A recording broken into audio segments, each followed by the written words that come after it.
तो काफी बड़ी और एक इंपॉर्टेंट न्यूज आई है इंडियन फुटबॉल को लेके। इगोर स्टीमैच ने अपना कॉन्ट्रैक्ट रिन्यू कर लिया है। और ये बहुत ज्यादा एक स्पेकुलेशन चल रही थी कि एशियन गेम्स के बाद इंडियन फुटबॉल किस डायरेक्शन में जाएगी, क्या इगोर स्टीमैच कोच होंगे नहीं होंगे, क्या होगा क्या नहीं होगा, किस तरीके से जो है चीजें आगे बढ़ेंगी इंडियन फुटबॉल में। बिकॉज अभी जो हमने पिछले एक साल में देखा है काफी एनकरेजिंग है, काफी अच्छा है। लेकिन इस चीज को कंटिन्यू कैसे किया जाएगा, और जिस व्यक्ति के नेतृत्व में ये चीजें हो रही हैं वो अगर नहीं रहते हैं तो इस चीज को फिर आगे किस डायरेक्शन में हम लेके जा सकते हैं। तो वो सब चीजों पे पूर्ण विराम लग गया है, फुल स्टॉप लग गया है सारे स्पेक्यूलेशंस पे, क्योंकि इगोर स्टीमैच ने यहाँ पर एक्सटेंड कर लिया अपना कॉन्ट्रैक्ट। तो एआईएफएफ ने अनाउंस किया है कि contract of senior men's national team head coach Igor Stimac has been extended till June 2026. Stimac has been handed over a performance-based contract if India make it to round 3 of 2026 World Cup qualifiers. +2 years option can be triggered. तो सीधी सी बात है, 2 साल का extension upfront मिला है, और अगर India third round में पहुंचती है फीफा वर्ल्ड कप के क्वालिफायर्स में, जो कि पहुंचना चाहिए, तो और 2 साल का कॉन्ट्रैक्ट एक्सटेंशन ट्रिगर हो सकता है। अब इसकी और थोड़ी सी निटी ग्रिटीज की बात करें तो इगोर स्टीमैच ने एक और स्टेटमेंट दिया जिसमें उन्होंने कहा है कि जो कॉन्ट्रैक्ट एक्सटेंशन है वो किसी भी सैलरी इंक्रीज पे नेगोशिएट नहीं हुआ है। जो सैलरी प्रीवियसली वो ले रहे थे उसी सैलरी पे वो कंटिन्यू करेंगे, and he will continue to coach the Indian national team. इसके अलावा बात करें तो महेश गौली, जो कि इगोर स्टीमैच के असिस्टेंट है नेशनल टीम के, उनको प्रमोट करके अंडर 23 का कोच बना दिया गया है, हेड कोच बन गए वो अंडर 23 टीम के। और इस पे भी इगोर स्टीमैच ने एक स्टेटमेंट दी है। For me it was important to ensure that AIFF tied down him to a longer contract because I can see his passion, his knowledge of the game and how important he is to the team. He has also the qualities to be great head coach and I am happy that AIFF has given him more responsibility. तो ये एक काफी सही चीज है कि under 23 के जो आपके कोच हैं वो सिनर्जी में काम करेंगे आपके नेशनल टीम के हेड कोच के साथ। और क्यों ये जरूरी था कॉन्ट्रैक्ट एक्सटेंशन, क्योंकि मुझे लगता है कि अभी भी हमारी नींव डल रही है और बहुत अच्छी तरीके से डल रही है। और आप जब फाउंडेशन का काम हो रहा होता है, जब आप एक नई बिल्डिंग, नया घर, कुछ भी एक नया कंस्ट्रक्शन कर रहे होते हैं, तो उसमें जो बंदा फाउंडेशन का काम कर रहा है, आप अगर उसको चेंज करके किसी और बंदे को ले आएंगे तो शायद उस चीज में या तो डिले हो जाएगा या वो चीज वैसी नहीं बनेगी जैसा आप बनाना चाहते हैं, उसमें कुछ ना कुछ गड़बड़ी होगी। अभी अगर हम कुछ टाइम की परफॉर्मेंस देखें, और स्पेशली जब से एआईएफएफ की पूरी रिजीम चेंज हुई है, जब से कल्याण चौबे आए हैं, और अभी इगोर स्टीमैच की मैनेजरशिप में जिस तरीके से इंडिया ने परफॉर्म किया है इंटरनेशनल कॉम्पिटिशन्स में, अगर हम बात करें चाहे वो ट्राई नेशंस टूर्नामेंट हो, इंटर कॉन्टिनेंटल कप हो, सैफ चैंपियनशिप हो, इराक के अगेंस्ट हमारी अच्छी परफॉर्मेंस थी किंग्स कप में, तो ये सारी चीजें हैं जिनको हमको अब नेक्स्ट लेवल पे लेके जाना है। और ये सब जिस बंदे के अंडर हुआ है उन्हीं को ही मेरे हिसाब से रहना चाहिए। और इसमें जो है ऑब्वियसली बहुत लोगों के व्यूज होंगे कि क्यों ये सही डिसीजन नहीं है, या हमको और किसी डायरेक्शन में देखना चाहिए था, या सबके मिक्स्ड रिव्यूज होते हैं। ऐसा नहीं है कि सब लोग सेम पेज पे हों, और ऑब्वियसली सबका अलग अलग ओपिनियन होना भी चाहिए। लेकिन पर्सनली मुझे ऐसा लगता है कि अगर इंडिया को आगे जाना है तो स्टीमैच को सिर्फ रखने से सॉल्व नहीं होंगी चीजें, उनकी बातें भी आपको माननी पड़ेंगी, उनकी बातें सुननी पड़ेंगी। और going forward after this season, चलो ये तो अब सीजन जो है वो स्टार्ट हो गया, आईएसएल भी स्टार्ट हो गया, एशियन गेम्स भी अब खत्म हो चुके हैं हमारे लिए, लेकिन गोइंग फॉरवर्ड अब आपको जैसा कोच बोल रहा है वैसा करना पड़ेगा। बिकॉज कोच चाहते थे कि एशियन गेम्स में हम जाएं, हमने बहुत ज्यादा फाइट किया, सोशल मीडिया पे आवाज उठी, बहुत अच्छी बात है कि हमको एशियन गेम्स में पार्टिसिपेट करने दिया गया। लेकिन कैसे हम गए हैं एशियन गेम्स में पार्टिसिपेट करने के लिए? एकदम अनप्रिपेयर्ड। कोच चाह रहे थे कि हर टीम से आप, हर आईएसएल टीम से मिनिमम 2-2 प्लेयर्स आप रिलीज कर दीजिए, वो भी नहीं हुआ। कोच चाह रहे थे कि एक प्रॉपर कैंप मिले, कुछ प्रिपरेशन का टाइम मिले, वो भी नहीं हुआ। तो अगर इस तरीके की आपको हरकतें करनी है तो फिर आप चाहे इगोर स्टीमैच को रख लीजिए, चाहे आप पेप गार्डियोला को ले आइए, यर्गन क्लॉप को ले आइए, जोसे मरीनियो को आप बना दीजिए इंडिया का मैनेजर, उससे कुछ फर्क नहीं पड़ने वाला। आपको वो करना पड़ेगा जो कोच चाहते हैं। अगर अभी वर्ल्ड कप क्वालिफायर आ रहे हैं तो चलिए फीफा विंडो है, उसमें तो ऑब्वियसली ब्रेक मिलेगा आपको, थोड़ा टाइम आपको मिलेगा। लेकिन अगर आपको एशियन कप में फॉर एग्जांपल अच्छा परफॉर्म करना है तो आपको उसके लिए एक प्रॉपर कैंप देना पड़ेगा।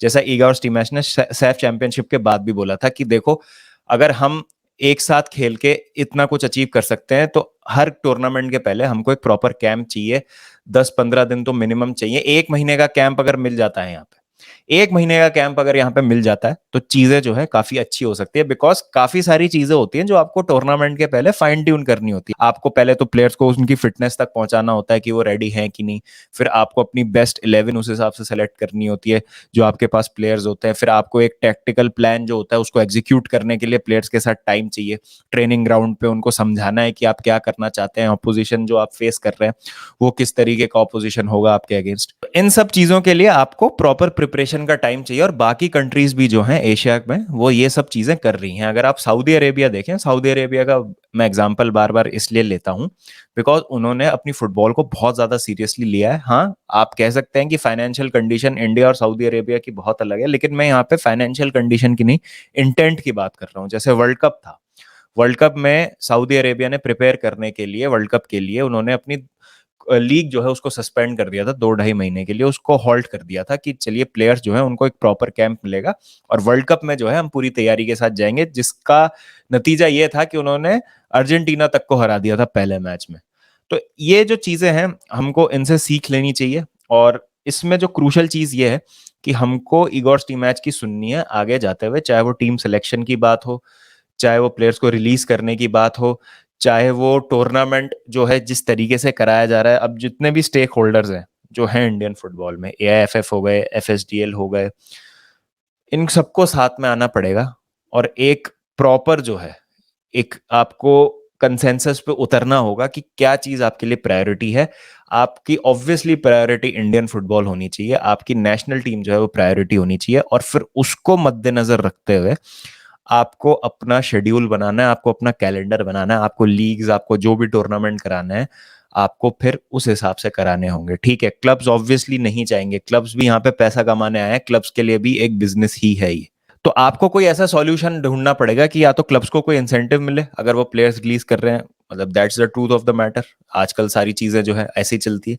नहीं तो फिर आप कुछ ऐसा मैनेज कीजिए कि ये आड़े ही ना आए चीज, कि क्लब्स इस सिचुएशन में ही नहीं आए कि उनको रिलीज करना पड़े प्लेयर्स को, या जैसा कुछ बाकी लीग्स में फॉलो होता है कुछ हम उस तरीके का फॉलो करें, जल्दी स्टार्ट कर दें लीग, या फिर हम जो है थोड़ा सा और स्प्रेड कर दें फिक्सचर्स जो है उनको, जिससे जब इंडियन टीम के मैचेस हैं तो उसके 15-20 दिन पहले तक जो है कोई हमको इस तरीके की प्रॉब्लम्स ना फेस करनी पड़े जो इस बार हमने फेस करी है, स्पेशली एशियन गेम्स में। तो ये सब अच्छा और पॉजिटिव डायरेक्शन में तभी मूव होगा जब इगोर टीमैच की आप बात सुनेंगे और उनको जो है प्रॉपर आप कमान दे देंगे टीम की कि हाँ भैया तुम जो है अच्छा काम कर रहे हो, तुम जैसा बोलोगे हम वैसा करेंगे। नहीं तो फिर जैसा मैंने कहा, कोई भी कोच ले आया है वर्ल्ड फुटबॉल में, उससे कुछ फर्क नहीं पड़ने वाला। तो ये मेरा एक छोटा सा टेक है इगोर टीमैच के एक्सटेंशन पे। अब बात करते हैं आईएसएल में, आईएसएल में क्या हो रहा है। तो आईएसएल के इनिशियल दो तीन मैच हो गए हैं। तो अगर आप एक बार पॉइंट्स टेबल पे नजर डालें तो मोहन बगान और केरला ब्लास्टर्स ने अपने दोनों ओपनिंग मैच जीत लिए हैं, और बॉटम ऑफ द टेबल देखें तो आप हैदराबाद एफसी, पंजाब एफसी और चेन्नई एफसी अभी भी 3 टीमें हैं जिन्होंने जीत दर्ज नहीं करी है या कोई एक भी पॉइंट नहीं लिया है अभी तक अपने 3 मैचों में।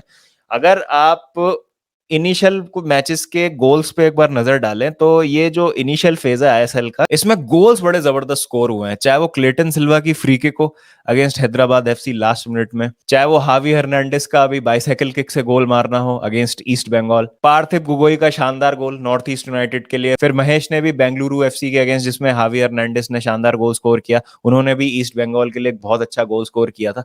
तो अगर आपने ये सब गोल्स नहीं देखे हैं, ऑब्वियसली मैं इनकी हाईलाइट्स इस वीडियो में नहीं डाल सकता, आप देख सकते हैं जियो सिनेमा में फ्री में अवेलेबल है सारी हाइलाइट्स। तो आप जियो सिनेमा पे जाइए, आप इन मैचेस की हाइलाइट्स देखिए और गोल्स एक बार देखिए किस तरीके के स्कोर हो रहे हैं, आपको बहुत मजा आएगा देखने में। एक जो बड़ी अपडेट है वो ये है कि 28 अक्टूबर को जो कोलकाता डर्बी होनी थी, मोहन बगान वर्सेस ईस्ट बंगाल, उसको पोस्टपोन कर दिया गया है। ऐसे तो कोई ऑफिशियली रीजन नहीं बताया जा रहा है कि क्यों उसको पोस्टपोन किया है, बट ये माना जा रहा है कि बिकॉज क्रिकेट वर्ल्ड कप के भी मैचेस हैं कोलकाता में, प्लस दुर्गा पूजा भी है, तो पुलिस जो है वो एडिक्वेट सिक्योरिटी का इंतजाम नहीं कर पाएगी अगर कोलकाता डर्बी होती है विद फैंस स्टेडियम में। तो उन्होंने 2 ऑप्शन दिए थे, या तो आप इसको पोस्टपोन कीजिए या इसको बिहाइंड क्लोज डोर्स कीजिए विदाउट फैंस। तो विदाउट फैंस तो करने का मजा है नहीं कोलकाता डर्बी का, बिकॉज मुझे लगता है कि अगर आपको इंडियन फुटबॉल को प्रमोट करना है तो Kolkata derby is the perfect advertisement. आपको ये दिखाना पड़ेगा, इसको मार्केट करना पड़ेगा, ये ज्यादा लोगों तक पहुंचाना पड़ेगा फिक्सचर।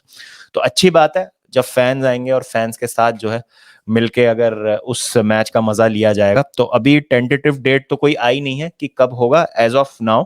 बाकी अभी इतनी देर में कोई अपडेट आ जाता है तो कह नहीं सकते, लेकिन जल्दी हमको अपडेट मिलेगा कि कोलकाता डार्बी कब होगी। एंड ऑब्वियसली एक अच्छी चीज है इसमें कि कोलकाता डार्बी को 28 तारीख से शिफ्ट कर दिया गया है, क्योंकि same day same time slot पे एल क्लासिको भी था, रियल मैड्रिड वर्सेस बार्सिलोना। तो बहुत लोग जो हैं वो ये सोच रहे थे कि दोनों डार्बीज जो हैं इतनी बड़ी वो एक साथ कैसे देखेंगे। तो ये चीज ठीक है कि क्लैश नहीं होगा अब, और दोनों मैचेस को हम सेपरेटली काफी अच्छे से उनका मजा ले सकते हैं। तो देखते हैं आईएसएल सीजन में आगे क्या होता है, अभी तो बस शुरुआत ही हुई है। तो प्लीज डू मेक श्योर आप आईएसएल को फॉलो कर रहे हैं, और गोल्स एक बार जरूर देखिएगा आप हाइलाइट्स में जाके, आपको बहुत ज्यादा मजा आएगा। तो चलिए फिर मिलते हैं आपसे शाम को, करियर मोड की स्ट्रीम करेंगे, रात को बाबा एंड ब्रोस करेंगे। उसके अलावा डू मेक श्योर आप मेरा सेकंड चैनल रॉक बाबा प्लेज उसको सब्सक्राइब आपने किया हुआ है, लिंक आपको डिस्क्रिप्शन में मिल जाएगा। वहां पर मैं क्रिकेट वर्ल्ड कप का भी कंटेंट डाल रहा हूँ, लाइव स्ट्रीम्स कर रहा हूँ, लॉन्ग फॉर्म कंटेंट डाल रहा हूँ। उसके अलावा क्रिकेट विद बाबा एक नया हमने इंस्टाग्राम पेज स्टार्ट किया है, जहां पर हम क्रिकेट रिलेटेड स्टोरीज जो है उनको शेयर कर रहे हैं। तो बहुत सारा content related to football and cricket आपकी तरफ, सॉरी तो बहुत सारा content related to football and cricket आपकी तरफ आएगा इस महीने। तो डू मेक श्योर आप मुझे हर जगह से फॉलो कर रहे हैं, सब्सक्राइब आपने कर लिया है। तो चलिए मिलते हैं आपसे, जब तक ध्यान रखिए अपना, टेक केयर एंड पीस।